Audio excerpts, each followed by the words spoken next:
Well, good evening and welcome to Straight Up Let's Rumble. Spread the word. Basement level vibes with another one. Straight up blackness, aye. Who tell the truth? Mark Benskop, defend the ghetto youth. Mark Benskop, radio station is the fruit. Mark Benskop, straight up from the root. Mark Benskop, who tell the truth? Mark Benskop, defend the ghetto youth. Mark Benskop, radio station is the fruit. Mark Benskop, straight up from the root. Mark Benskop, I do it for the love, him not do it for no money. Straight up, him attack, educating everybody. Big up my friends and big up my family. Turn on the radio, catch the vibes, it's integrity. Straight up, Benskop stands for unity. One people, one nation, one destiny. Free up the truth in the air, even the blind can see. The deaf can hear, the dumb can talk, the cripple can walk. Boom. Who tell the truth? Mark Benskop, defend the ghetto youth. Mark Benskop, radio station is the fruit. Mark Benskop, straight up from the root. Mark Benskop, who tell the truth? Mark Benskop, defend the ghetto youth. Mark Benskop, radio station is the fruit. Mark Benskop, straight up from the root. Mark Benskop, we have to gather wrong, grab a seat and sit down, pay attention. Education, liberation, we have to stand strong. Benskop upon the radio, lively up the program. Everybody call somebody and let them turn and tune and pon the radio and catch the boom song. We boom it up already, we have to boom it up again. Expose and reveal him. Who tell the truth? Mark Benskop, defend the ghetto youth. Mark Benskop, radio station is the fruit. Mark Benskop, straight up from the root. Mark Benskop, who tell the truth? Mark Benskop, defend the ghetto youth. Mark Benskop, radio station is the fruit. Mark Benskop, straight up from the root. Mark Benskop, I do it for the love, him not do it for no money. Straight up, him attack, educating everybody. Big up my friends and big up my family. Turn on the radio, catch the vibes, it's integrity. Straight up, Benskop stands for unity. One people, one nation, one destiny. Free up the truth in the air, even the blind can see. The deaf can hear, the dumb can talk, the cripple can walk. Boom. Who tell the truth? Mark Benskop, defend the ghetto youth. Mark Benskop, radio station is the fruit. Mark Benskop, straight up from the root. Mark Benskop, who tell the truth? Mark Benskop, defend the ghetto youth.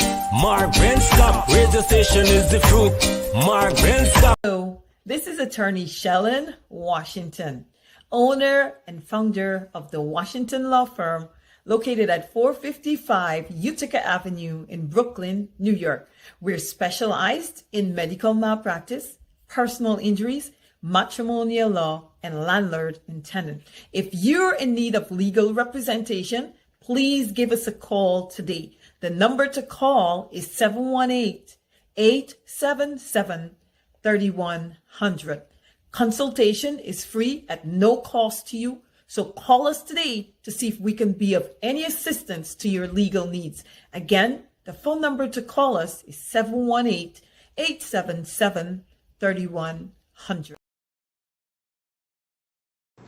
Guyana really nice. Guyana, it's a nice place.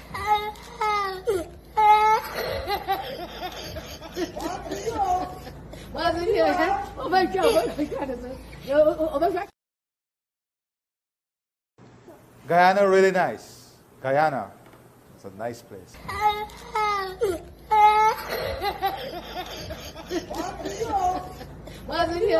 Oh my God. Pressure boss pipe. Pressure boss pipe, boy. Umaninza, Guyana de underwater. Oh, the wrong. Sorry. Umaninja, Guyana de under pressure. Walk. Bangamary's $400 pong. Trout $400 pong. Oh, you go buy that sell back by. I just come and tell a boy, bisa buy me little fish and mix with me little crab and sell.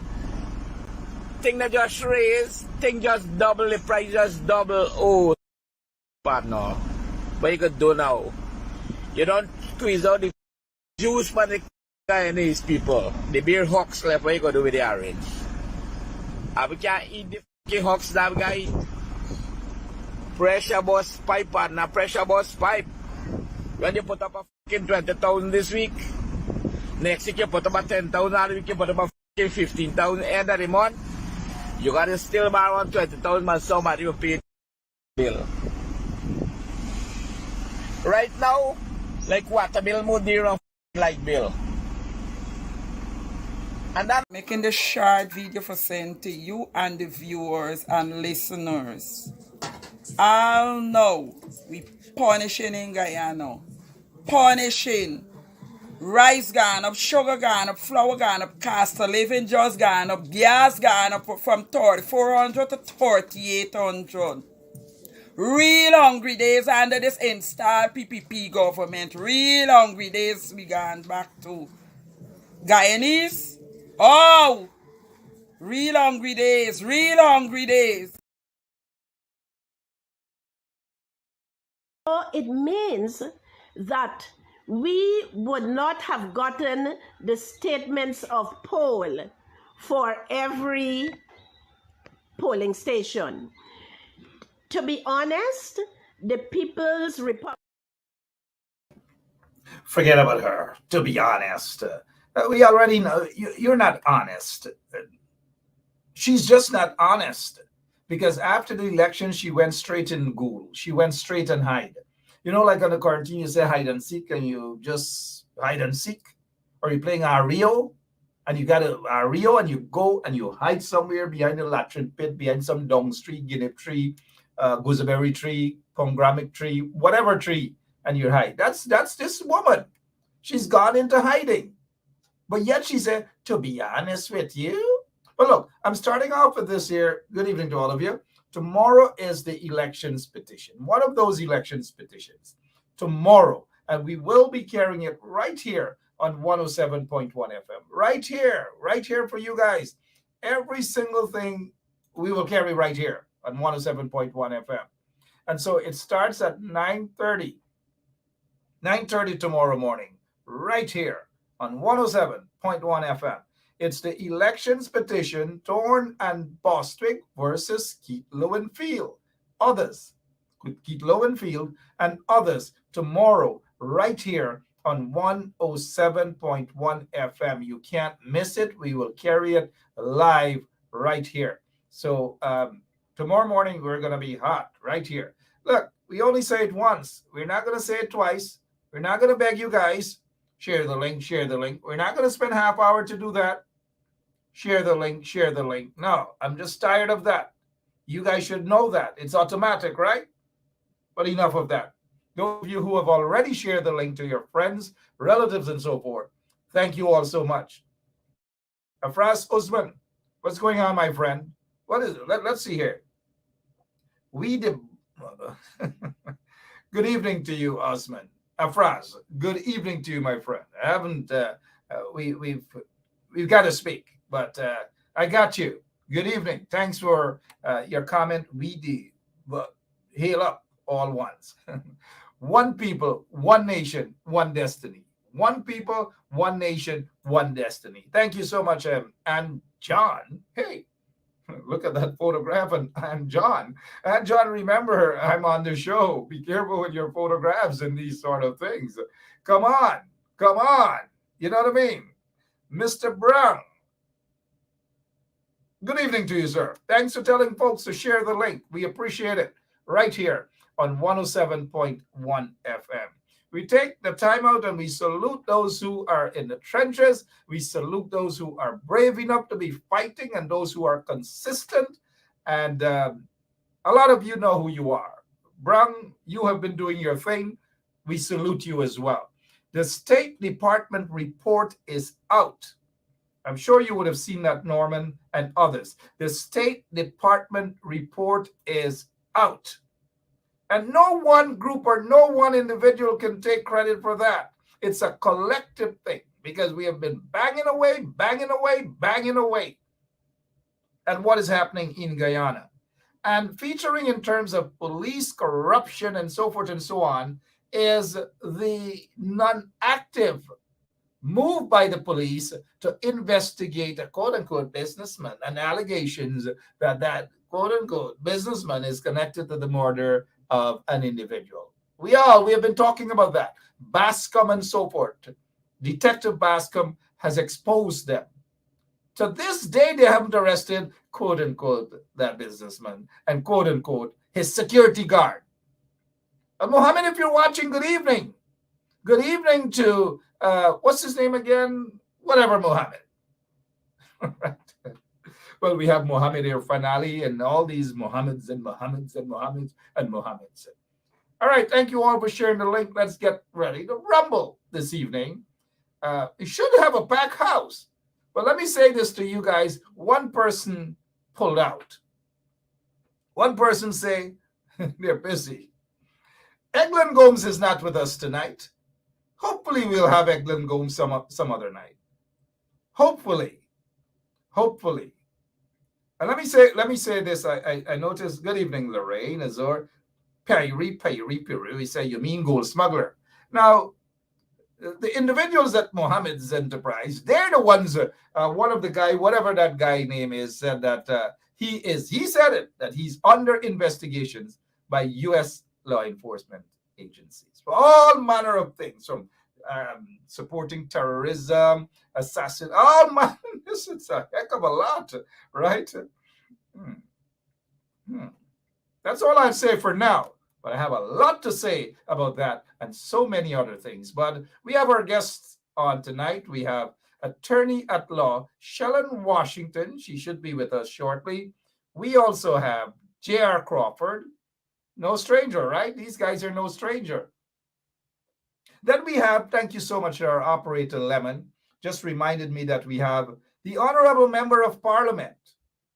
1 out of 31 of them. He's here with us tonight. The Honorable Jonah Ryan, known as Ricky Ramsarup. He is with us this evening. And guess what?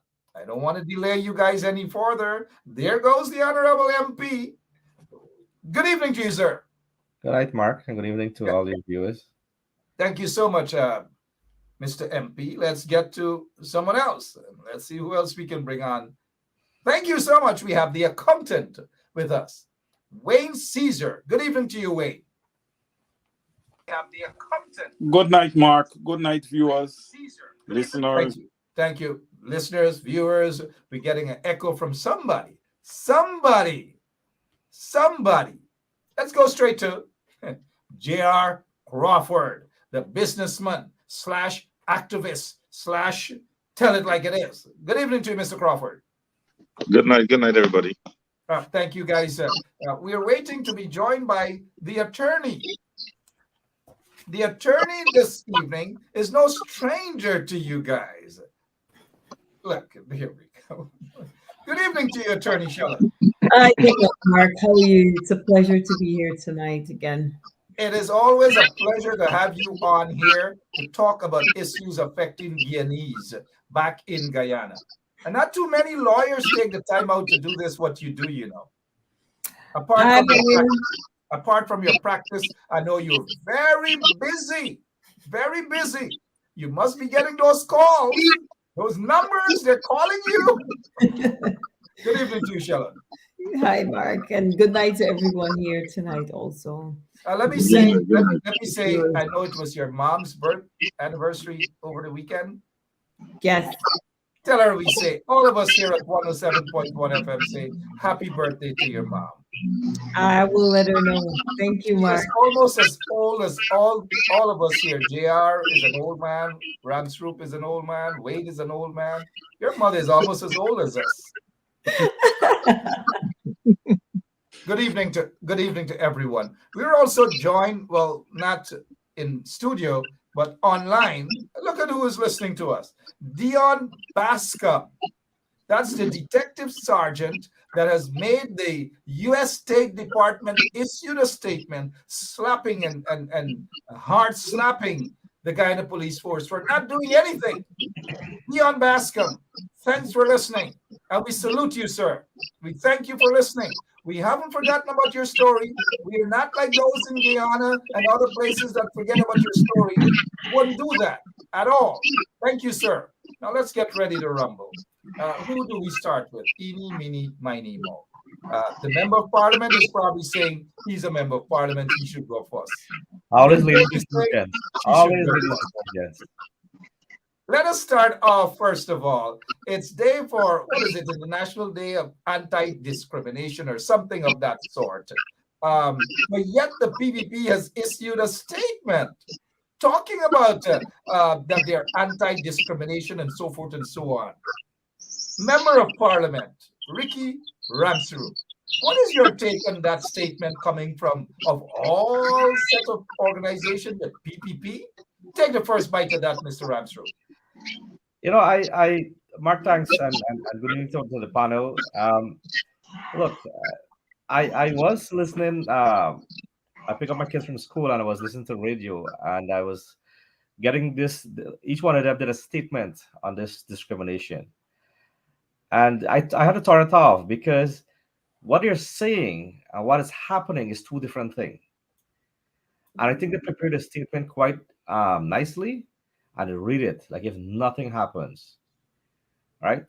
Um, I think it was about a couple of weeks ago we launched the IAAD Institute for um, Action Against Discrimination, and I'm part of that group because we wanted to take that discrimination to all level, the community level, regional level.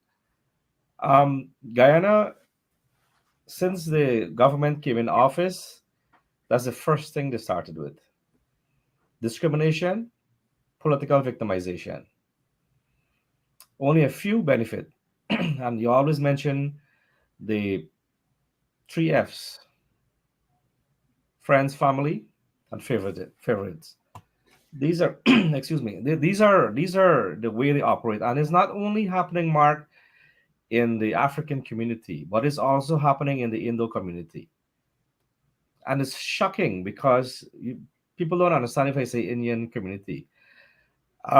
You notice that we have um, most of these Indian communities are involved in farming, majority of them, and it stems back from colonialism, from colonial time. And if you go back to that history, you will notice that we still operate in that context. And today, that we try with so much technological advancement, we still operate in that colonial system. We operate in a colonial system, and we still have a master. He believes he knows everything about Guyana. He believes that he has the economic know-how to take us from this bondage. But we still remain the same way because the style of governance, it is always about having one set of people gaining majority of the wealth. There is no equal distribution of the resources that we have in Guyana. And that is where discrimination started. So I want you to, our viewers to understand that it's not only happened in the African communities, but it's also happening in the Indo communities because those persons are getting what you call, because they believe in what you call trickle-down economics. You will notice that we had all this cash grants and all these things that was going wrong, right? People who were doing large farming was not getting the benefit that those who didn't do anything. It's a form of And discrimination. that is definitely something we'd want to get involved in, to speak a little more about, Honorable MP, in terms of the discrimination, not against one particular ethnic group, but there are lots of discrimination against. There racial discrimination, political discrimination, and so forth and so on. Lots of these things we want to talk about. We thank the Honorable MP for his introduction. Yeah, that's okay, MP. Kids do that sometimes, it happens. um, yeah, so basically that's what it is: racial discrimination, political discrimination, all manner of discrimination that's happening in Guyana. Before we get to our attorney and our other guest, no stranger, this is what Irfan Ali actually said. and they addressed him as president. But we don't do that on 107.1 FM. It says, Ali, International Day for Elimination of Racial Discrimination is observed each year on the 21st of March. This year's observance is of special significance. It falls on this. This is a big joke. Let me bring in the attorney, Shellen Washington. Your take on the PPP issuing, talking about what is it, anti-racial discrimination and these nonsense. Your take, ma'am. Personally, I believe, Mark, speaking about something and not taking any actions against it says a lot about the government of Guyana. Our concern, or the government of Guyana's primary concern, should be to ensure that there's equality, there's equal rights for everyone. And I think one of the things that makes the United States and certain developed countries great is the ability of all of the citizens to have access to the court to remedy certain wrongs. In Guyana, we don't have the ability to remedy racial discrimination. We don't have the ability to remedy any type of prejudice or discriminatory actions against the population by the government or by private citizens. The Constitution, even if the Constitution says we're entitled to be treated fairly or equally, there's no way, there's no anti-discriminatory laws in Guyana. And I believe that we need to take steps to implement laws in Guyana to protect certain groups of people, especially Afro-Guyanese and the disadvantaged people in Guyana, including Indo-Guyanese, who are treated differently from the other PPP supporters. I think if we can implement laws to adequately protect our citizens, then we'll be able to sit in a position and say, well, Guyana is making strides to do what is right. As it is up today, we sit here, there's no protection. There's no equal rights. There's no justice. If I'm wrong by the government of Guyana, I cannot approach the court with a discrimination suit against the government. Which law in Guyana permits us to do that? There's really none. There's no protection. So for the government of Guyana to stand after we've seen videos after videos where the way they're treating certain people in Guyana in terms of housing, in terms of benefits, we know that what the president is saying is not correct. The installed president is saying, we know that's not correct. Absolutely, it's false. Thank you so much, Ms. Shellen Washington, attorney at law based in New York. Her office is in Brooklyn on Utica Avenue. You can't miss it at all. A great lawyer. Now let's get to Mr. J.R. Crawford to talk about the installed PPP regime. They're talking about and being anti-discrimination. It is kind of like, it's surprising. And again, let's have our viewers see that they're saying that Air Finale on International Day for Elimination of Racial Discrimination is saying that they're anti-racial discrimination. I don't know what's going on there, but Mr. Crawford, your take, sir. You're muted, Mr. Crawford. You're muted. Oh, sorry Mute about yourself, President J.R. Crawford. Yeah, Mr. President, you were muted. Good night, Mark. Look, I don't buy these thing by the installed regime, because when they were installed in office, it was still, we were still in the 10 years of African recognition decade, right? They have blatantly been disrespectful to anybody, including East Indians who do not support them. These statements that they're making is just a false charade. And what bothers me, the international community is standing pat and is not upsing them for doing, all the wrongdoings to the people who do not support them. And, we're seeing a lot of international people coming and going in this country, or who are here, but they're not saying anything or stopping this blatant abuse. And, like Ramshaw just said, a lot of East Indian people now cannot speak out because they're going to be under the gun. And I deal with a lot of them on a weekly basis, and they're going to quietly tell you that they do not approve of the way the country is being run, and the division is hurting us in more than one ways. I would like to see the international people either they put up or shut up, because this thing is going to eventually end up with bloodshed. That's what I'm seeing. And it's going to start where the PPP supporters is going to turn against the PPP. Well, we never know what can happen, right? Especially when you have oppressive regime and discriminating against people. For any regime to discriminate against folks because of their ethnicity, and then those people who are being discriminated as a result of their ethnicity is also being discriminated for political reasons. So there is a double whammy there. We know that all Guyanese under the PPP, or majority of Guyanese, are being discriminated, but it's worse when a particular group of people, ethnicity, because of their ethnicity, they're being discriminated against the regime. And that is what's happening to African Guyanese under the PPPC illegitimate regime.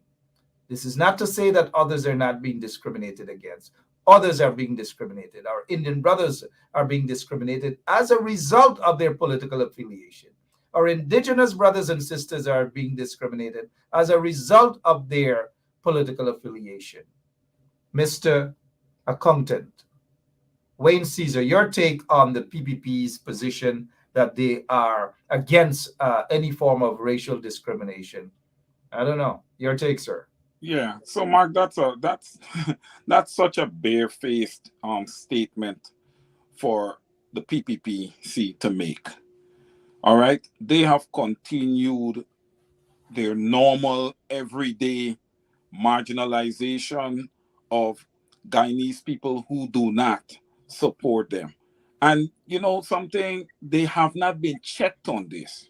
So unless they're checked, this is going to continue. How do we check this? Okay, we can't always depend on the international community to always come to our aid, because it seems as if we've been waiting such a long time. All right, I know the State Department released something today, but you know, Mark, people still continue to punish in Guyana. So to me, this have to fall in the hands of the Guyanese people. And how do you check the PPPC? You have to have consistent, relevant, and effective protests. We must protest. We must show them that we are not approving of what they are doing. That is the only way that I feel that we can check them. We just cannot continue to speak. We have to get out there, get on the ground, and we have to make some good trouble. We're not calling for no looting. We're not calling for no physical confrontations, but we're going to march. And Mark, I followed you yesterday on Dr. Hines' show, and I understand that the coalition, I don't know how true it is, but from my understanding, the coalition sent out a request to march from Ansgrove to Pleasant. Why are we requesting anything from this installed government? We want to march from Ansgrove to Pleasant. We march from Ansgrove to Pleasant. We ask no questions. That's my take. Thank you so much, Mr. Caesar. Ask no question. Not at all. Mr. Ramsroop, Member of Parliament, 31 of you guys, 31. People have been saying this all along, that there's this lack of protest action in Guyana. Look at all the things that's happening there. It appears as though those in the leadership, and you form part of the leadership too, and I say this with all due respect, do not support protest. Is that accurate? Do you guys in the opposition support protest or not? Mark, no, we did indeed. We had several protests already, but you have to be careful when you are going on the road of protest. You notice what happened recently, and they are about, I think it's about 12 of these guys are being charged. The last one, when we went, they went and marched to go towards Maripo, and I think it was a case against Quinton Bacchus, and I was just giving a little bit of reading to the report, the human rights report by the U.S. We have to be careful because, you know, we are our own worst enemy. And my accountant friend would understand, because I see his passion, I understand his vibes. I know what he's calling for, and I know what something needs to be done. But between the set, and you have to be careful when you're looking. I want you to examine whenever these government officials go into a certain community to see the certain character that circles around them. My brother, you have to be conscious of what is circling around them. And you will find that whenever we do a peaceful protest, they always have some of them come between the group. And it becomes to be like it's that's like if it's ours, and they do the destructions. And who get the blame for it? The AP and UAFC. And what comes after then by the PPP? A set of newscasts that's saying that is, oh look, racial, and then you got the whole Facebook and social media will be filled with the racial, the coolie and black and the dogs and all the dirty things you will see. Is the way that we can do it? My brother, it's a very dangerous road that we're going on. So we will never come out of this thing that we talk about. We know that the PPP is they're experts at having agents they're good at it. They're very good at it, Mark. Protest. What are some of the things? Because I've heard of a lot of things that they've done and paid people to do at opposition protests. But what are some of the things you have heard they paid these agent provocateurs to do? Well, you know, it's always put as an allegations. But let me talk about the same protest that happens with the Monopoly that they break up the market.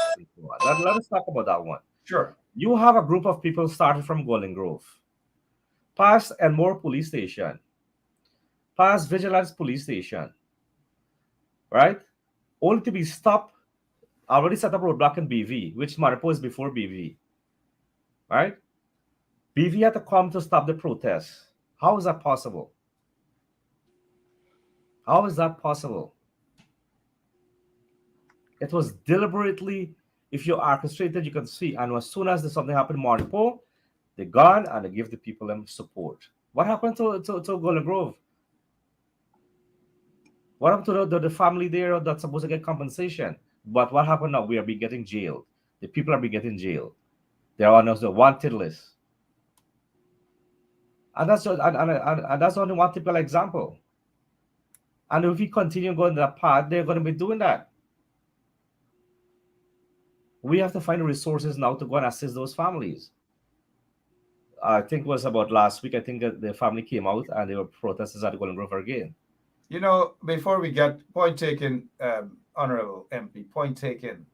But nothing should deter any sort of opposition protest. We know that they are agent provocateurs. They will be planted into protests to do all manner of things. The PPP is dirty at doing that, and they pay some of these guys to just go and do all these sort of vicious things. We know that that is what the PPP does, but that shouldn't stop the opposition from protesting, because nothing stops the PPP from going out and they do things like this.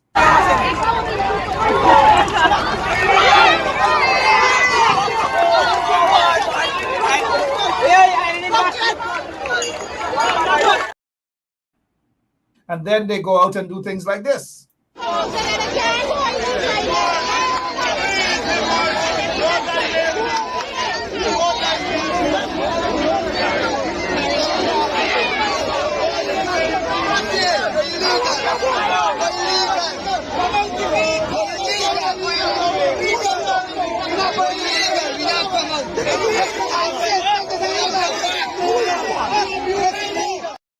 Stopped a minister's car with a driver and possibly other occupants in there.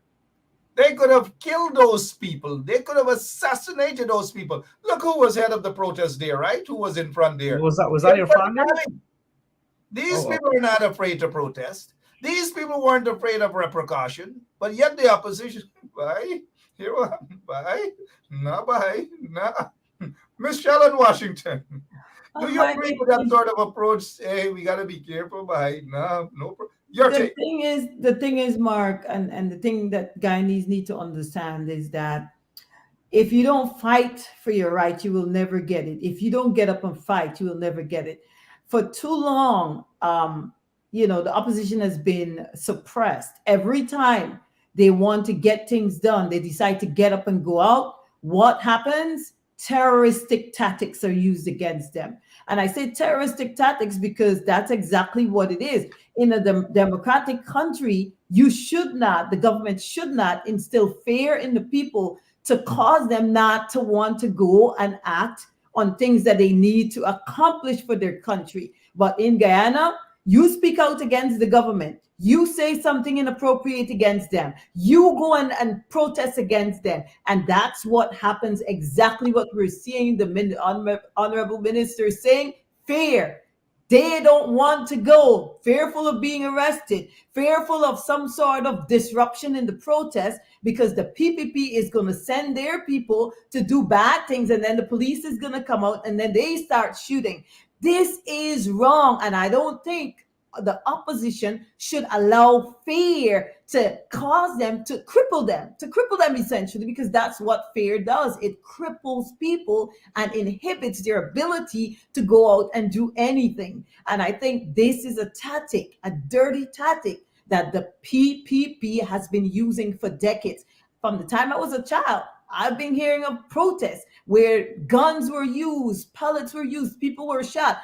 This is the type of tactics. They will never allow people to peacefully protest to accomplish things. Every time the mass does something that offends them, they speak their truth, they oppress them. That's not democracy. Democracy is where a government must be able to allow the people to express their opinion, and they should be able to stay quiet, stay silent, and allow the people to speak their truth. Allow the people to oppress for what they want to accomplish for their country. It's not the politicians' country. Those people in leadership, it's not their country. It's our country. It's our Guyana, and the people they have a right to fight for their rights. They have a right to go out in the street and to tell the government, hey, you need to do what is right. If you can't do what is right, you need to get out of power. You don't need to be seated there. What happened in this great country here, America? People weren't pleased with a political group, with a president that was in leadership. What they did, they vote him out.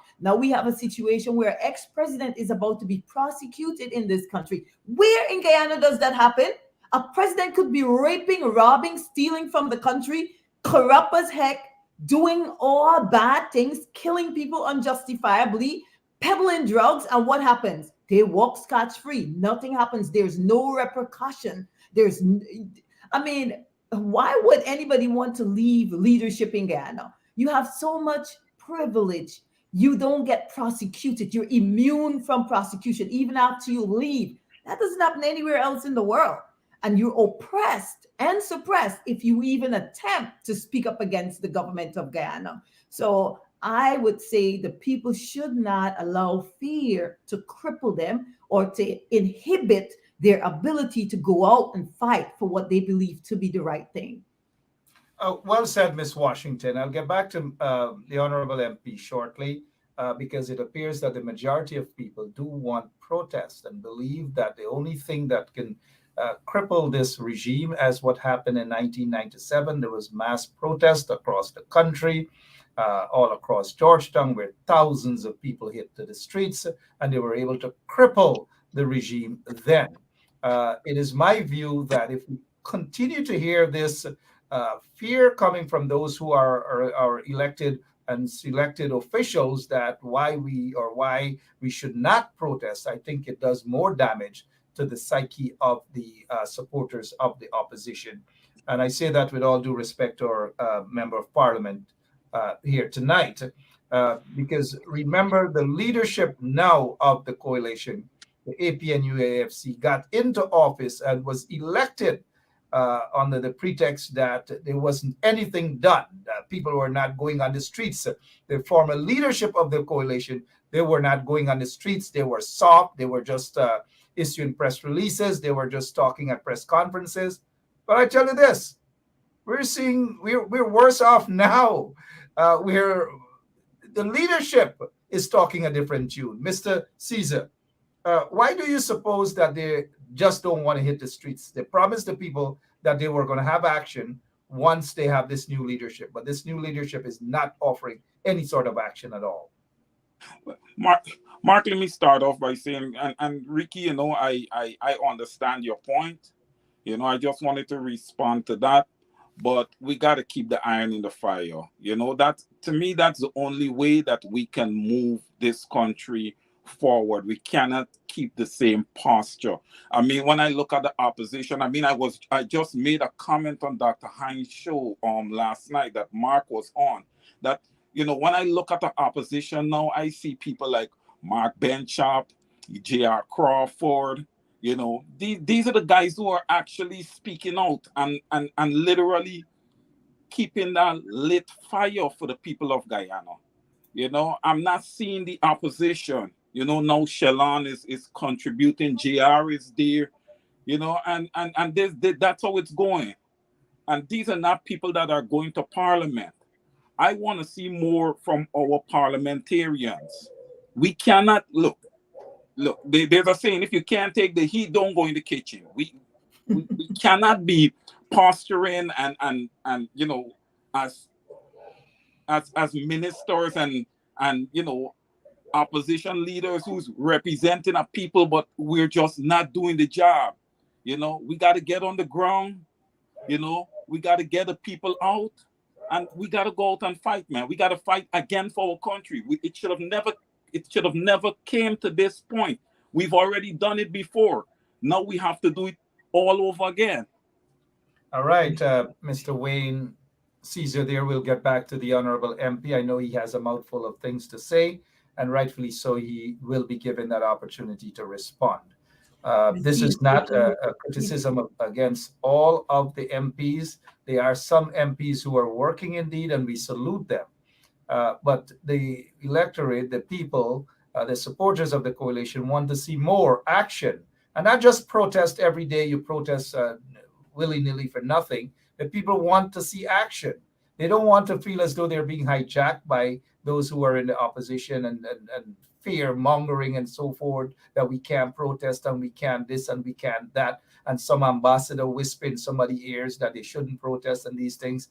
Let's go to Mr. J.R. Crawford for his take on why we aren't seeing any protest at all or much at all, and why is it that the PPP regime continues to target mainly persons of African descent as a result of their ethnicity. Mr. Crawford. Mark, my observation is that because there's a lack of communication, and it's been a constant thorn in the side of the PNC to be on the ball at all times. They seem to be doing things at a leisure. There must be constant communication so you can educate your supporters and also grow the party. That's how the party becomes stronger. There isn't any excuse from no party leadership, no minister of parliament, that they're busy with resorts, they're busy in parliament and all this nonsense. You are paid by the taxpayers to represent all of Guyana, not only the party support group, but also every single Guyanese, regardless who they support. And once you have constant communication with the ground, you will have all your research material there, all your answers, all your problems. And that will breed unity. Once we have unity, we are going to be able to assemble. We will be able to sift out who has been sent by the opposition to interfere with our structured protests or display of unsatisfaction with something. This thing about the leadership not believing in protests, I don't understand what has gone wrong with the current crop of elected and chosen people. If, like Wayne said, if you can't take the heat, please leave the kitchen. Too much is at stake. And these guys and girls who are holding on to position and not doing what is necessary to benefit the future of the Guyanese people, they are selfish, self-centered people who do not belong in leadership. And I'm not here on this platform to make friends. I'm here to orchestrate for our future generation. We are being raped left, right, and center, not only by our own selective few who are in leadership, but also the international bodies. All these parliamentarians are forming excuses, and Norton, as the leader, has shown that he has not been able to be the person he promised to be, albeit the way he got into office. It is time that we hear about Congress so we can elect new breed of people to do the bidding for the people of Guyana. All right. We will thank you so much, Mr. Crawford, and good evening to all of you who have just joined us. Let me just go straight to this person here. Whoever this person is, Stanley Wilson. You don't see these folks in protest. You don't see them on the ground. You don't see them fighting for anything. They're not like a Ronda Lane. But yet they're saying what I like to see is JR, Wayne, and Mark with their boots on the ground. We are not elected officials. Ask your elected officials. Ask Aubrey Norton to put boots on the ground. Ask the 31 members of parliament to put boots on the ground. What are you asking me to put boots on the ground for? When I had boots on the ground and my boots rip up all the soul, everything rip up. Where were you? For all those years, I was wearing boots on the ground, bare feet, all sorts of things, with biscuit and one polori with sour. Where were you? The audacity of some people, but put boots on the ground. Walk in Congress Place and ask Norton and others to put boots on the ground. Walk in Parliament and ask them to put boots on the ground. Look, the Honorable Ricky Ramsroop is here tonight. Ask him to put boots on the ground. Mr. Ramsroop, I give you that opportunity to respond. You've heard what some of the other panelists have said. Your take, sir. Mark, Stanley said something there, but we can sit on behind our screen and we can predict and talk as much as we can. And you want to put 31 person to go in the firing squad, go do the work. That's all right. That's what we do. I mean, there are several aspects of we. And I wanted to talk to my Madame Shalon there. And she's absolutely right. The Constitution of America is totally different than the Constitution of Guyana. And and I know if the Constitution was not that strong, America would have fallen with the attempt that Trump was trying to do. But in Guyana, it's totally different, and you're absolutely right. And if you listen to how the three of you guys are articulated, what you're saying, you guys are all correct. But how do we put it together? Is important, because you can do, Mark, you've been there, you've done that. You're absolutely right. I know you've been there and done that. But does it bear the fruit that we wanted for it to bear? And that is what we have to take into consideration. So how do we tackle that issue? How do we articulate it? Right now, we have been having protests every Tuesday at the GCOM at the place there. Every Tuesday. How much of us coming out to Toronto to lend the support? You think the 31 of us will only make the difference? One man. Right. One man makes that difference. One man makes the difference. So every Tuesday we're there doing the protest. One man makes that difference. Okay, yeah, absolutely. I'm not going to speak for the one man, right? But we have to really sit down, and orchestrate a plan because we want to take over the government. How do we take over the government? How do we manage God? How do we have the 6 people to satisfy the 6 races that we want to talk about? It don't have to be about black and coolie all the time. It has to include the other races. You understand me? How do we manage that 6 races? Because the time you're going to do something that affect one, to support one, is affect the other one. When you go support the other one, it's affect the other one. Right? And so therefore, you have to really take the different level. So you have the parliamentary level. You notice, Mark, when we went to remove those that to stop the Natural Resources Fund from changing the act. Do you know that 8 or 9 of our MPs are charged currently? They're charged. I know several other people who have been charged, they're being persecuted. We have Lowenfield, we have Roxanne Myers, we have Mingo, we have Trevor Bent, we have London. All these people are charged for doing nothing. They're being persecuted. What comes in the territory as a member of parliament, as a politician, are charges. Take the charges. Fight the corrupt regime. fight the Right. racist So regime. so so Take the I charges so as a 1 second. Take the charges as a badge of honor. Walk with it. Put it up every day in Parliament. In case, Jenny went to jail for a couple of months, and Jenny never forgot about that. but They Mark, never in forget about case, that. The only person who went to, and get locked up for allegedly thieving a bicycle was Rohi, and he doesn't like to talk about that. Let's go over to Miss Washington. You want to but say Mark, something? in case Minister Ramsroof doesn't know what MP, Member of Parliament. He's MP, not yet a MP, minister. in case he doesn't know, a lot of the great people in this country who fought for something went to jail. So going to jail is normal when you're fighting for justice, when you're fighting for somebody's rights and liberty.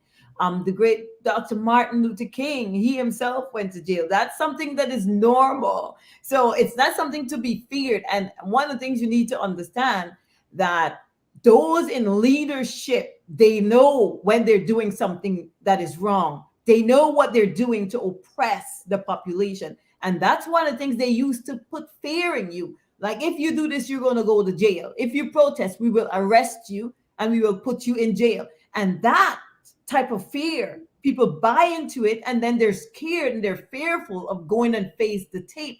But you've got to get past that, because you already know that this is the route they're going to go. They're not going to take any other route, because they do not want you in the streets. They do not want you telling your truth. They do not want you protesting. They do not want changes, because they are comfortable. They're in their comfortable zone.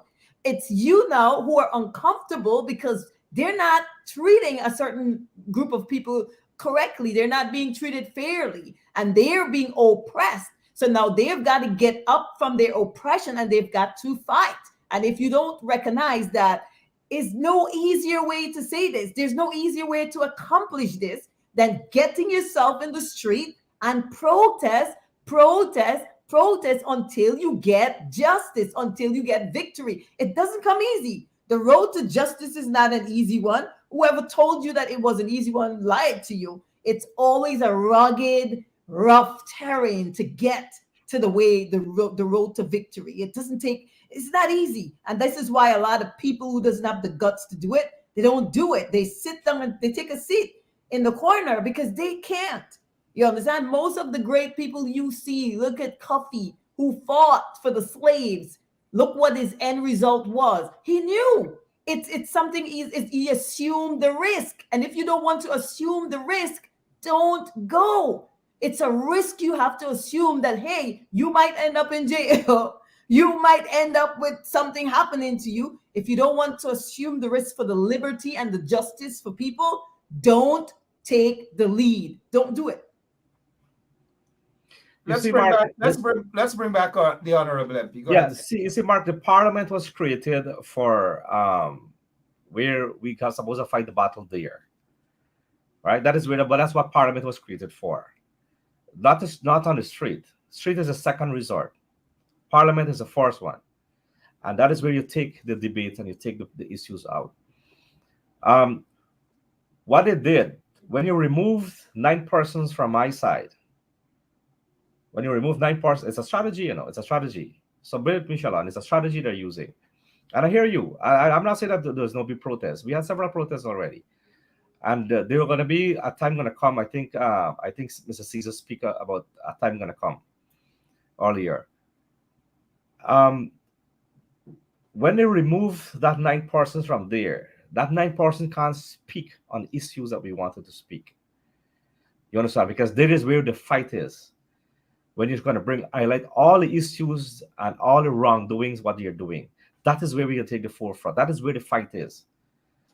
And what they do is to break you down. Wait a minute. Are you saying the fight is in Parliament? That is where they get marked. That is where you do it. Good. Fair enough. That's one. That is where you do it. That's the purpose of Parliament. I'm not denying that. But the PPP didn't remain in Parliament for the fight. It took, even in Chinese time, they took the fight on the streets. But continue. So I agree. They're gonna be time that when you got to do that. When we were doing the Natural Resources Act, we had to do that. We came out and we did the same thing. You understand me? When our colleagues were being arrested and so on with certain different governmental positions, we went on the street. We went on the Vlery. You understand? So there gonna come time at phases to what do we When? have the protest All for? right, you guys went But to the Blair. protest, You went but to the my Blair. friend, protest can't never be the answer for any solution. It can never be. I Really? personally don't believe that. Let me tell You you that got I that don't wrong, believe. MP. No, it's not the wrong. Listen to I me. beg to If differ. your ideas believe that the protest is about it, right? I believe that's the second resort. I believe that's the second What resort. do you think? What do you think bring down oppressive regimes throughout the world? Parliament? Praying? Which protest bring down any regime? Oh wow! Wait, We you just don't brought know? down one in Sri Lanka, right? Wasn't it Oh, Sri Lanka? I know you'll go to Sri Lanka. I know you go to All Sri Lanka. over, all over the world. But my Protest- friend, Let's check Sri Lanka, Haiti. Let's check Haiti for starters. Let's check Haiti. Mr. guys, Rob, are you let's not seeing? go around Guys, Haiti. look at the country. You're talking there with population of one set of group of people. You're talking Sri Lanka is one group of people. Here you're talking about 6 group of people. Mark, Different perspective. No, it's We have to not. be no, it is. You have to be very cautious as to how you approach it. Ricky, The very much hold on. The very thing that we are here to discuss, discrimination and racial victimization, all we will be blamed for.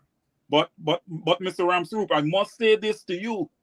I understand what you're saying about fighting in Parliament, but this regime, fighting this lawless regime in Parliament, no. We got to take this to the streets. That's where it belongs. And there That's will where come a they time. want it. And we're There will going to come a time, take my it brother. there. There will come a time. Listen, Ricky, One second. I One sec, commend Mr. the Mr. WPA. Speaker. I commend the WPA for bringing this attention to the PPPC because we have big parties in this coalition. The people have been getting the same messages all along. The WPA has said nothing different from what the people have been saying for 3+ years. So it's nothing new. And it's not to take away from what the folks in the WPA are saying. Nothing at all. But it's nothing new. It's been things that have been saying all along. But I don't know. Tonight is a weird night. I'm just Mark, it's just chill. not Miss Washington, go ahead. It's not working. Whatever the MP is saying that they're doing in Parliament, it hasn't been working for Why do you decades. feel it's not been working, Miss Washington? Why? It's not effective. They're not getting through with what they're attempting to do in Parliament. And as Mr. Caesar said, they want to take the fight with a lawless government, a government that doesn't obey the rule of law. They have no respect for the law. They don't even abide by it. So how do you particularly expect that they're going to do what's right in Parliament with a very few people representing thousands of people? How is that even possible when the thousands could come into the street and fight, press for what they want to see changes, advocate for changes in the street? It's definitely not working in Parliament. So we must have been wasting how many years they've been in power? How many years? 20 Almost 3 years now. Sorry, Mr. Ramsroop. So Ms. Washington, there go your One answer. second, 22 years. Mr. Ramsroop. We will get back to you. 30 seconds. Make your point, sir, before we get to Mr. Crawford. No, I think Charlotte raised a very good point. 22 years they were in government, and 23 years they were in opposition. And I know there was so much of protests. I know there was so much of judicial killings. I know there's so much of all these things happen, but still they remain 23 years in government. Shalon, I need somebody to tell me something different. That's what I need. What is your question again? We haven't done much protest. So don't even blame it on protest. We haven't done much in terms of protesting. So that's 22 years you said there were no protests. 1 second. In 1997, what do you Mark, think crippled Janet Jagan's quote-unquote presidency? It is the thousands of people that hit to the streets, the trade unionists and all these people that were able to cripple. But the PPP still remain in government. That's my point. You did all of that, Mark. You did all of that. You were the orchestrated. You were there. You went to prison for this thing, but the PPP still remain in power. You know what my conclusion is, Mark? Mark, you know what my conclusion is just hearing what the MP is saying? Then we might as well, all of us might just throw our hands up and walk away, because clearly he's saying protest wouldn't work. It's not working what they're doing in Parliament. So you're saying there's no solution to our problem. And we're saying protest has to be the solution because we have not been consistent. If we follow your advice, you're telling Guyana, you're telling Guyanese that we are hopeless. We might as well throw our hands up and just walk No, away. you are telling Guyanese they're hopeless. I am telling you No, a diplomatic way of doing things. If you no. believe that is your style of wanting to do it, fair enough. I don't. I've been on the street and protested. I'm not saying that protest is not necessary. I'm not saying that. But if you believe that that's the only solution to your problem, then that's your philosophy. You understand me? I am telling you there are several ways that you can do it. You have to go through the diplomatic channel. You have to go through the parliament. Then you take the street. There are different ways of doing it. So But you before just we can't get say, to all you say, guys, we're here talking about discrimination. You guys are here talking about protest. You got to listen to this thing here. There are several ways to do it. You have to do it in the parliament. You have to do it in the diplomatic community, and you have to do it in the streets. So it can't only Clearly is be only not working. protest. Is not thank you, working. thank you, There has to thank be you. several angles. It can't be one way. Is not Mr. working. Mr. Ramsrup, I beg to defer, but let us hear Mr. Crawford. I respectfully defer because that's not how a political struggle is won at all. And no history book tells you that a political struggle is won the way you have just articulated it. Unless you're saying that in protest in Guyana, that the PPP pays their agent provocateur to go after and hurt persons of East Indian descent. Is that what you're saying, Mr. Ramru? If you're saying that, that's fine. I'm telling you that that's what happens. I'm asking you whether that is the case. That is one of the case, Mark. Thank you. Let's get to Mr. Crawford. Mr. Crawford, your take. Mark, when you listen to these guys that are supposed to be working in the interests of the people of Guyana, you have a clear idea why the regime that is in there now can do whatever they choose to do. First off, a good leader will convert his followers or her followers to buy into the program of what is needed for the future. If you're not yourself a person intent on doing the best for everybody, you're not going to have proper following. You're not going to have good disciples. It seems that nobody reads the good book. Why you think Christianity could flourish with Jesus after all these years? These MPs are finding so much excuses for not accepting their shortcomings as representatives of the people's business. They, for some reason, believe that when they get into an MP position, the people must put up with their BS. This is nonsense. When you're elected or selected, and that's where the buddyism on the names of these lists to put people there, they don't do the bidding for the people. They suddenly become this high and mighty nonsense. That's why they can't bring that nonsense to me. You're there for the people of Guyana, regardless of what party they support. If a government that is in office is stealing or being discriminatory, if you communicate with the people on the ground and build a relationship, you're going to have your support there. You're also going to find out who are the thugs that are being sent.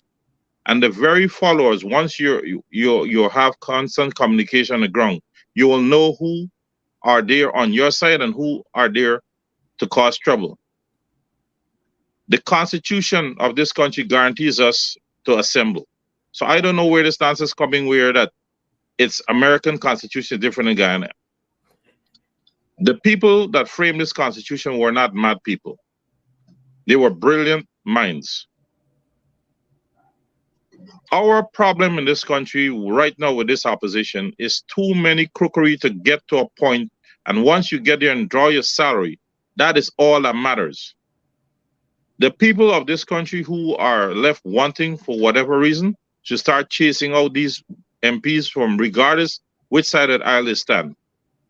Because it's nonsense. You are there to protect the people's interests and to make sure that they have a better future. And you're finding all these complaints or all these roadblocks that this cannot be done in this diplomatic chain. You're waiting on an international body to do what? They are standing there taking your dollars right there in front of your face and smiling with you. And this is what you're going to wait for? Democracy comes at a cost, and it's never handed to anybody. It's you have to fight to get democracy. You can't make excuse. You have to be there for the people. If you're not concerned about the future of the country, then you're going to come up with all these excuses. 15 months ago, when I said that Norton was not the man to lead the PNC and the coalition, hundreds of you were at me. What happened today? Ramsroop is raving and ranting there. His party opt out of the coalition instead of staying with the coalition to fight if they were concerned about what the PPP was doing to the country. They opt out. How is it that I'm going to be in a relationship with a woman? I can't have control of what she does. She goes out and have fun with somebody, but at the month end, I must honor my salary. They want to be partners of coalition in parliament, but outside of parliament, they are independent. What nonsense is that? And Norton agreed to it. We got your no, point. Hold on. Let me finish because I've been talking crap there, man. That's crap. No, man. You just rest yourself, man. When you were speaking, I let you be. Mark, mute his mic. Mute his mic before I get an argument. You guys are talking nonsense. You don't do anything. Your leader is the MP representative for Region 6 Upper Quarantine. What has they done? Look at the nonsense what's going on. Look at the fraud that has been perpetrated. What are you guys doing? You guys got to be pushed before you run out there for a photo op. There is no substance in meeting the people. There is no unity. You guys are afraid to go into the PPP community. I am a citizen of this country. I've put myself out there. So no MP, no leader could tell me anything different. You guys got to be running with groups. Go there over and over. I could walk into any PPP stronghold. I am not afraid to do that because I'm a Guyanese and that's my job. I have to listen to everybody. That's how I learn. You guys want to fight a war in parliament. You have no voice there. You're a minority. Your voice has to be on the ground. If something has gone wrong with you guys when you were sitting in classrooms, the bodyism to pick representation, that is what got us here now. We don't have people that wants the best interest for the people. They want the interest for themselves. If you look at the parliamentarian, you look after the term is finished, they got sudden windfalls. Don't come and tell people on this program, especially this platform that I have been a part of for 3 years, that we've been fighting the PPP single-handedly. Don't tell us on this platform, especially me. You guys got to go out there and do the work. Don't make excuses. If Norton doesn't want to go and protest, the rest of you guys band together and go out there because you're representing the interests of every single Guyanese. Black, Coolie, Portuguese, you name it. You guys are talking about Indo and this and 6 people. It's nonsense. Go out there. People are educated and they're not stupid. But you guys are afraid to go out there because what? It's all about the monthly money that you guys collect and the life you win and the body system. Don't ever, on a program that I am on a platform, tell me that the Constitution doesn't protect people to protest or you cannot go there. You guys need to learn to work for people. When people call you guys have all this excuse. You beg me for your vote, and when you get in there, I got to beg you to talk to you. Are you guys crazy? Work for the people. You guys believe that the people work for the politicians. Thank you. Thank you. Thank you, Mr. Crawford. I want our MP, the Honorable Member of Parliament, to know that this is an open platform. This is not a forum or a station that is here to fight against any of our opposition MP, to embarrass them, but it's more or less what the majority of the people are asking for, is for action. They're not seeing action. There are a few of you guys who are action-oriented, yes, and we respect that. And so I don't want you to take this forum or this platform of one that is ganging up or attacking you this evening. Certainly not. We have a tremendous amount of respect for some of our MPs. And we know that you have been busy as well. You were recently talking, you're on the platform, you're part of a new organization that's fighting for justice for Guyanese, and we commend you for that. But there are some issues that we will agree to disagree on. Let's give you an opportunity to rebut on whatever you want to. Go right ahead, sir. Mark, I do understand the concern, and I do understand this, but a lot of persons I know bark. Yeah, bark individually, start a political party, and can't even get a single seat. Do you know what I'm telling you? It's easy to said. It's easier said than done. You know, they are each of the MPs have a specific area that they control, and a specific region, of course, that Crawford said that they control. Right? There are several. They are. So right now, I'll be telling you the honest truth. We on the April 1st, we have several outreaches that we have really designed to go out as the Alliance for Change. Talking about the coalitions, that's a different thing. You We said still have an April agreement. 1st? April 1st, yeah. We have a schedule I set out, which is I personally work in the schedule. That's one April of my 1st. yeah, April 1st. Thank you. So the accord that we had came to an end, and we have to respect that. It's an agreement. It can happen within 3 years or up to 5 years. It came to an end. Right? What happened after then? There's nothing stopping us to recall it back. There's nothing stopping us to doing that. But end of the day, the Alliance of Change has to be doing its work separately. The PNC, AP, and you have to do the work separately. Right? We have a two separate party. What he said is in Parliament, because we are on the opposition, that we will agree if there are certain issues that are in common, because we're fighting on the same side. So run away with an idea that okay, we say okay, we're gonna call it in Parliament and separate at the outside. It's not that's not what it is. You know, when people misinterpret and then want to interpreting for themselves and be arrogant of it, it's gonna happen that way. But we have common interests, but we have different opinion at times, and we do express that.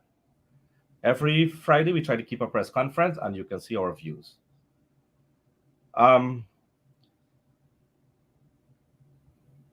What I say here is nothing personal against anyone, but in the day that we wanted to get the point of view so that your viewers can understand positions that we all are different and we get different opinion and positions.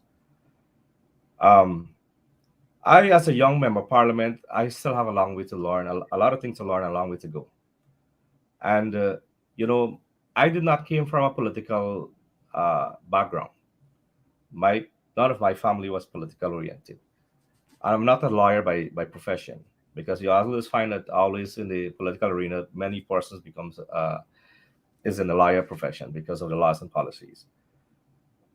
I'm mostly of a technocrat when it deals with these matters, and many times I will share with you my technical ideas and skills that that govern.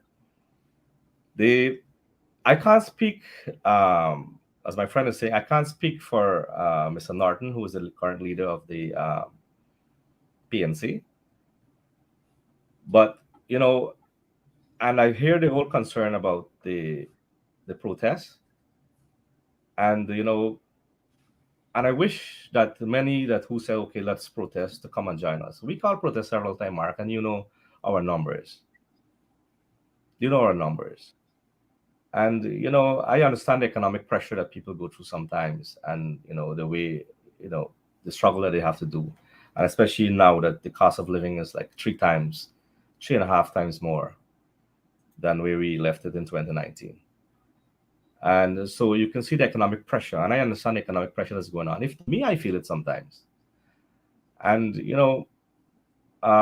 we have to do what we have to do as each individual. The fight is not only about parliamentarian. The fight is about the individual. There are a lot of people who call me also, which is East Indians, and they want me to fight the battle. And I said, you know what, it will be better, if you make a statement and you put it out, and you see if you look at my profile, sometimes I'll share it. Like recently, what happened in Region 2, the rice farmers stood up and they actually launch a protest against the agriculture minister. That's a very good thing. That's what you do. So you take it at people level. Many of them call us for advices on how they should they should tackle certain issues. And Mark, this is what we do, and we try to assist as much as we can. Um, and I know that there's so much now that is happening in terms of issues. Um, in every sector, there's issues. Right now, we are be focusing on the oil and gas sector, where the non-oil economy is collapsing, and we have a tendency and it's something that's really bothering me. And I'm starting to do some letters and writing into with my opinion as to how, what's really happening, because I can't see that we now gone budge into this oil and gas, and that's gonna finish. That's gonna finish anytime. 30 years, 40 years, all finished. I don't see how we get carried away with the oil and gas, and we're not focusing on this non-oil economy. And we are really going to be in a more bigger trouble. And I don't want to quote my friend, from the WPA, and I don't want to say it in such a way, but you, there's gonna come a time when there's gonna be a very stiff resistance. When? I know you're anxious, Mark, and I know everybody's anxious, but In it's gonna Parliament? When? It's gonna happen. Now let's pause for a moment there, Honorable MP. Michelle in Washington. We see Jamal Aziz. Salam alaikum, my brother. And I agree with Jamal. Jamal Aziz is saying you have to call the protest across the country. Thank you, Jamal, Jamal. come on, join me at Jamal, GCOM Tuesday. 1 second. Jamal is one of them. Discriminated. The butcher shop burned down. Yeah. All sorts of things by the supporters, we're assuming. Supporters of the PPP. We haven't forgotten you, Jamal, and your family and your butcher shop that they burned down. But Miss Washington, go ahead. Like, I just want to say something. Like, one of the great qualities of any good leader is his or her ability to call on the people and join the people in unity, their ability to bring people together. And I think if you lack the ability to bring people, and I think one of the good things about the late Ferb Sampson Burnham is that his charisma, he had this charisma, he had this ability to call the mass together and to bring people together. And I think, I don't know what type of leaders we have in Guyana, because I'm like shocked when I'm hearing the MPs saying that they're calling protests and they have 30 people and 20 people. And I'm like wondering, with social media, with all of the great things we have now with the internet, how are we lacking this ability to communicate with the mass, to bring people together in unity, in unison, and to get into the street and to accomplish things? It seems like back then, when there was no internet, when we didn't have the type of technology we have now, people were better able to communicate with people, to bring them together, to cause them to act in unison. I'm not sure. I think people are losing their voices with the internet. I think maybe we're too caught up in typing and writing, and we're not able to communicate effectively with the mass, to get the people out in the street to act for their own rights, to fight for their own justice. This is not about me. It's not about any different races. It's not, because, if we're acting for liberty and for justice and for equality, we're acting for all people. We're not segregating and say, oh, the Indian wants something different from the black wants something different from the Amerindians. No, we're acting in unison. And I remember the speech by Ferb Sampson Burnham. Mark had published that speech on this show, where he said, we are for all the people, for all of them. Every single one of them are important to our party, to this government. And that speech was very impactful, because the way he laid it out, it's not like he was able to reach every single person. And that's one of the quality of a good leader, your ability to reach everyone, wherever they at, whatever race they're at, whatever economical status they're at in life. You have that ability, you're gifted with it. And I think people kind of like miss that, and they think that taking a political office is just about status, money, and whatever else, except being able to accomplish things for the people by communicating with them and actually going out and getting things done for them. I don't know. I'm not sure what type of leaders we have in Guyana, because I mean, personally, I don't see much of them. I don't watch TV in Guyana a lot. Most of my news I get from Mark, so I'm not sure what's going on over there. All right, Miss Washington, thank you so much. We're going to return. I see J.R. Crawford is there. We'll give him another 30 seconds to calm down. We want those of you who may have a matter, a personal injury or whatever. Shalon Washington is that lead lawyer out there in New York, in Brooklyn, and wherever it is. Here's how you can get in touch with her. A brave lawyer. Remember, if you have a case and you want somebody to fight your case, you got to have a brave lawyer.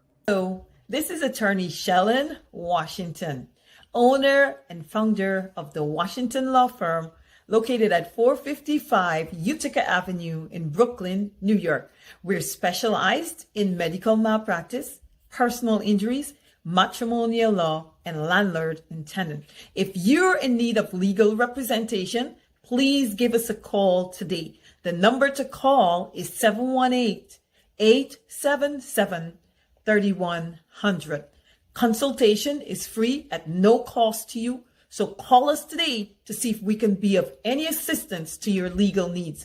Again, the phone number to call us is 718-877-3100. Thank you. And for those of you who want to get in touch with Miss Washington, you got that number there. But before we get back to our guest, I want you guys to listen to this. Mr. Ramsroop, I'll play this tape. I want everyone to listen to it. And kind of like an example as to how those PPP vagabonds behave. Right across Ghana, when the ministers of Granger or Nagamutu come here after the 21st of March, you say to them, walk behind them, chase them out, they're going to be illegal. Say to them, you're illegal. Free up the country, you're undemocratic. They're going to face a different situation right across the country. When they come to the communities, whether it is in Berbice or Essecubo and Linden or in South Georgetown or Agricola or in Ennore or Port Morant, the people of Guyana should treat them as... Chase them out. Chase them out. He's not saying they're going to go into parliament and argue their cases. In fact, they didn't want to go in parliament. The same Jack Dale who's saying chase them out, walk behind them, and all them kind of things. At least that's how they operated as opposition. And I support that 100%. Mind you, they didn't say let's go into parliament, sit down and talk, even though they don't have a majority, sit down and talk. And let's do it the right way. And everything will changes will come about and so forth and so on. I don't know. Wayne Caesar, let's get your take, sir, as we prepare to wrap up. Yeah. So, Mark, I want to pull a little bit from all the panelists here. From Shalon, in what she just said there, to me, she have created what the opposition should use as a vision. Okay, to tell the people exactly why they're hitting the street and for what purpose they're hitting the street. Because with the opposition, I don't see a vision. I mean, Ricky can correct me if I'm wrong, but I don't see a strong vision. Just now, in what Miss Washington had to say, she talked about liberty, equity, justice. Those are very, very strong and excellent pointers for the opposition to take and mold into a vision. Mr. Crawford and Ricky, you did talk to Mark about numbers. Well, you need to take that from Mr. Crawford. Get on the ground, edify the people, grow the party. Then you'll see numbers. If people are not confident, they are not going to be out protesting. Why am I going to be protesting and I am not confident? Mr. Ramsaroop, Ramsaroop, I got it correct. Talk to Mr. Ramjatan, because you're an MP, you can speak to them. Speak to Kathy, speak to Mr. Patterson. Talk to Norton and the others on the PNC side. We need to get an accord signed. What do you think that do for for the confidence of the people, knowing that you guys are, yes, working in parliament and outside you have your own business to take care of. I understand that. But the first business that we should be taking care of is the business of the people. You are all public servants, and you need to act like if you're all public servants here. All right. Mark, we cannot play politics with people's lives. We just cannot do it. The Guyanese people have been suffering for way too long. This needs to stop. Sentiments being expressed by the people. Mr. Wayne Caesar, we appreciate, of course. Still, as we look at the fact, all of these racial discrimination, political victimization, all of these fall under the protest or lack of protest action. These are things that people should be out there protesting against. Political victimization. Look at what happened to Jamal Aziz and his family and so forth. Look at the persecution, political persecution of Roxanne Myers, Keith Lowenfield, and all these others, Mr. Trevor Benn, and no protest action, nothing sustained at all. To go out in front of GCOM every Tuesday, spend a couple minutes, and then that's the end of it. That bears no fruit. Constant banging, as Crabman say, pressure bust pipe. Not every Tuesday where a handful of people go out. I don't know. I don't agree with that. Mr. J.R. Crawford, paging Mr. J.R. Crawford, your closing remarks. Please, sir, your closing remarks. Mark, when you listen to these people that's supposed to be worrying about the future of this country and its people, you have an idea why the PPP stayed in power so long, why they rigged themselves back into office, and why they continue to disrespect the laws of this land and also the international laws. Because if you don't have a proper opposition, you cannot check the government in office. These MPs and leaders think they know it all. If you don't speak to the people on the ground, you will never know anything. If you don't go in there and get cursed out or get received happily, you wouldn't know where you stand. They keep hoping that the international people who put them out of office are going to put them back in office. They don't understand that dollars and cents is what matters. People are going to fill their pockets. They'll hand you the presidency or the office when there's nothing in the coffer. What is it that the people are getting for their money? These people that wants to be leader, if you can't take the heat, you guys need to leave. You can go and talk this riddle to somebody who is not educated, but none of you guys could not come to me or cannot come to me this foolishness. In 2015, when AFC got their biggest numbers, it was two individuals, Ryan Crawford and Nigel Hughes, who made immense difference in getting them support. What did they do? The leader of the AFC, on record, I could tell you with Ramaya, screwed my brother. What he did, he walked backwards. They fell. They didn't get 3,000 votes in the last election. You understand what I'm saying? Because their leadership mentality is, if I can't have you as a dummy, I don't want you there. People were speaking for the poor, for the underrepresented.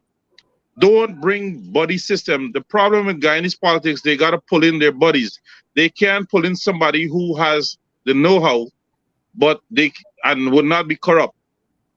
We need to get this thing out of the way, where people are being represented by proper individuals who have the poor at heart and not their personal gains.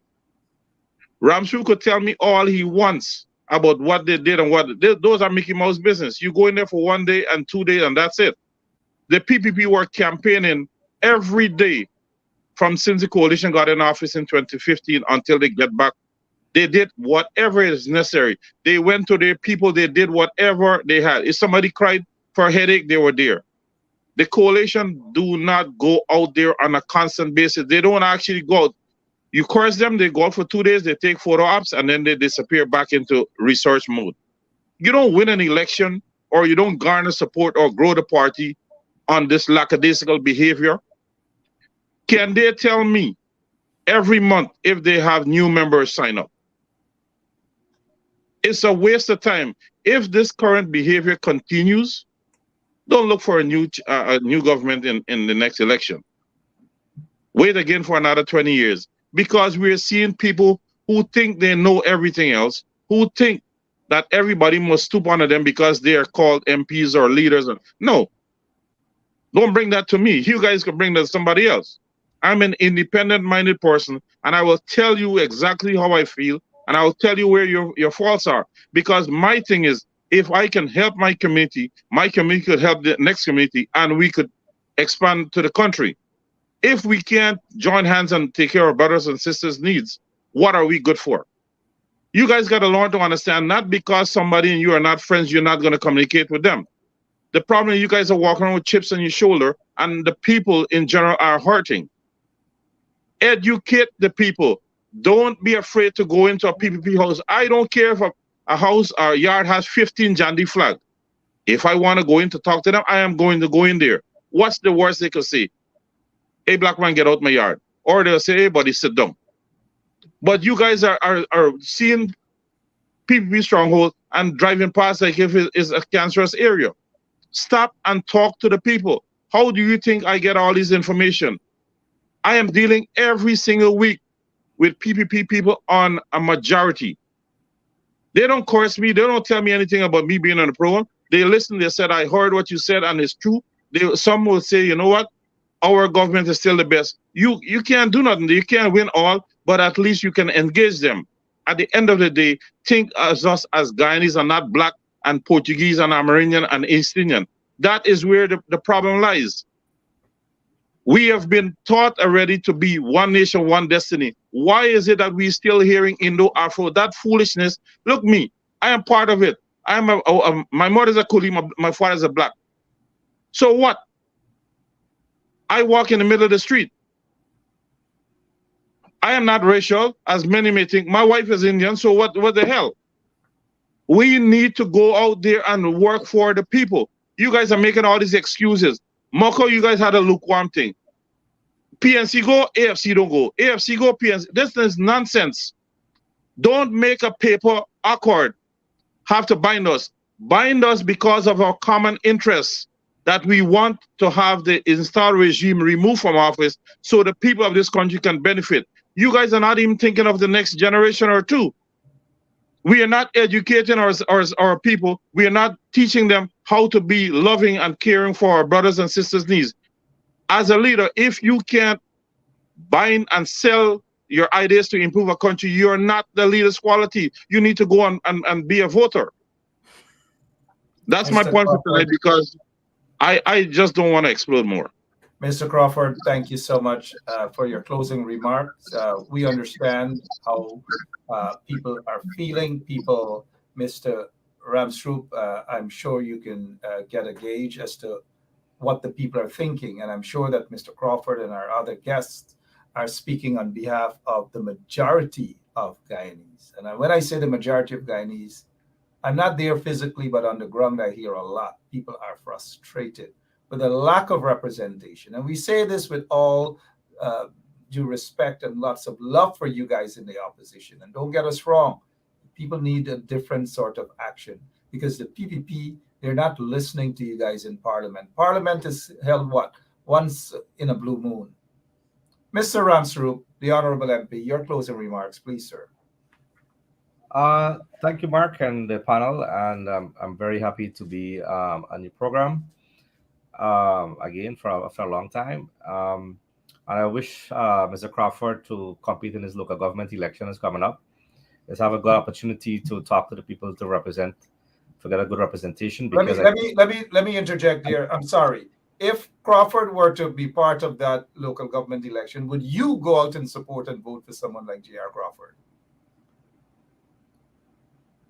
I mean, for me to go support Mr. Crawford, no. Would you campaign and would you vote for him? For Mr. Crawford? Yeah. No, I have my own political party. We are not contesting a local government election. But No, I, but even if but you this is did not Mark. have your Mark, this own, is about one no, no, second, no. Don't start it that way. one second. Even if you did not have your own political party or whatever, would you vote for someone like Mr. Crawford? If I don't have a political party, no, he has to come with more than that. What he's talking about. Go ahead, sir. Your closing More than that. remarks. You have to come with more actions or what you will be doing.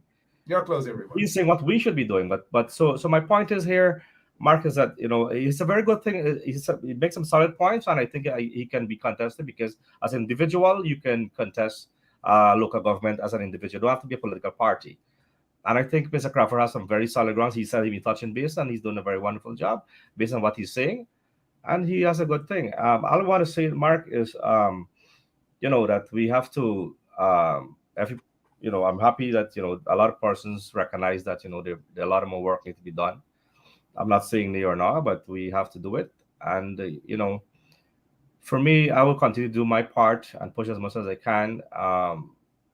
We have to work together to ensure that we achieve one objective, and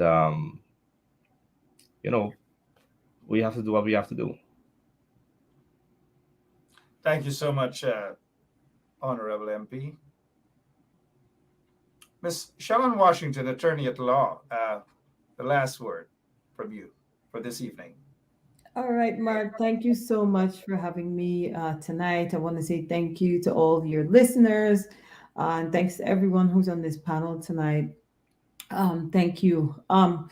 So I want to say to the listeners, the people who have paid attention tonight, I know you're listening. I know you've heard everything that we said here tonight. And, I 100% endorse what J.R. Crawford said about being able to go out and meet the people on the ground level, going into the villages, going to individuals and explain to them, speak to them, understand their cries, understand what they're asking for. I often reference Alexandria Ocasio-Cortez, the United States representative, who was the youngest elected representative at the time.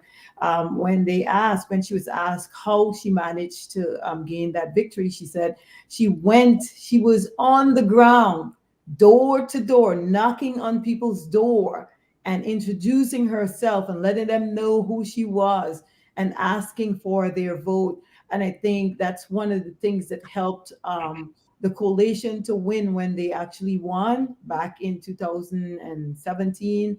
15. And I think 16. And I think if the opposition understands that if you can reach the people, if you can go there and you could reach them at their level and speak to them, interact with them, you can get their support. But like Caesar said, if the people doesn't understand, they don't understand what your position is, what your policies are, what you represent, they're confused. So you're unlikely to get their vote, you're unlikely to get their support, they're unlikely to come out and protest with you. And I think that is something that is significantly lacking. And the opposition need to get on that and get to the people, reach the people.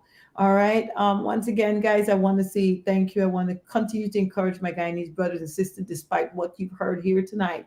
I want to encourage you to get out there on the streets, go protest, continue to fight. I will continue to speak out for you. And I want to encourage you to continue to pay attention to what Mark is saying. Pay attention to shows like these. Keep current with what's happening in your own country. Be very, very involved in anything that can help to develop Guyana and help to push us away from the stigma of racism and discrimination that Guyanese continuously face for the last 23 years plus. Thank you guys once again. My name is Shellen Washington, and you heard Mark said, and you saw the commercial tonight. My office is located on Utica Avenue in Brooklyn, New York. My phone number again, 718-877-3100. All right. If you have any personal injury matters and so forth, do get in touch with attorney at law Shellen Washington. Her office is in Brooklyn, New York, right on Utica Avenue. You can just walk on over. She's there to represent you guys. What's that number again that persons can make contact with you? 718-877-3100. All right. Let me just say in my closing remarks, I just want to thank all of our listeners. throughout Guyana and outside of Guyana. I want to thank our guests this evening. They're no strangers to you guys. But I want to basically say this about Ricky Ramsey-Rupe. There are times that we agree on issues, not just I'm talking about humans in general. We not all do not all agree on the same things at the same time. We all have the same passion. We all want to see the backs of the PPP regime and so forth. And I just want to say that Ricky Ramsey-Rupe is one of those MPs. Whenever I reach out to him to come on the show or on any particular issue, he's always there.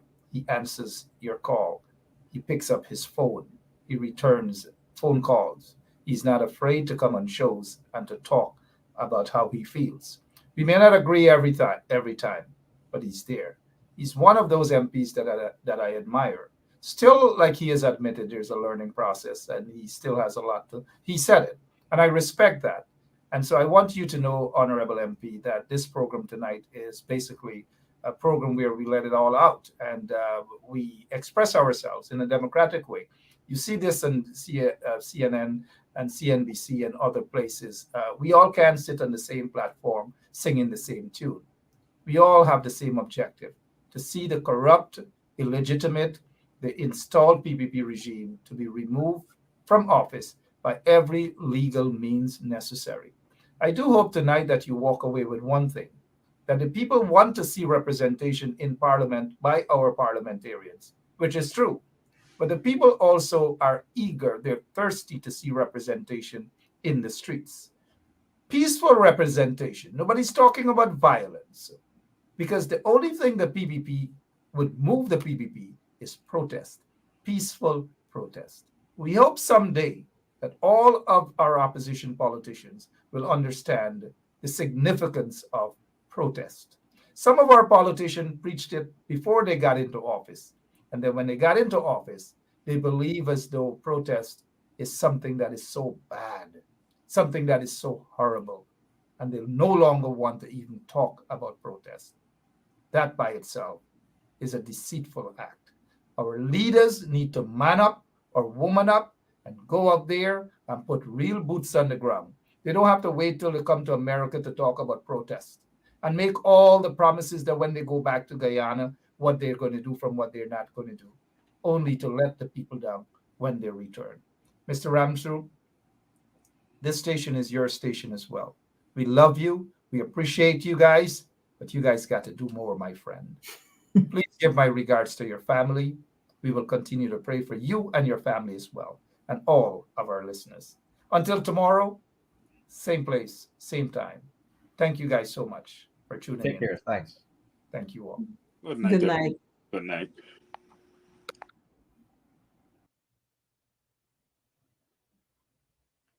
See you guys tomorrow evening.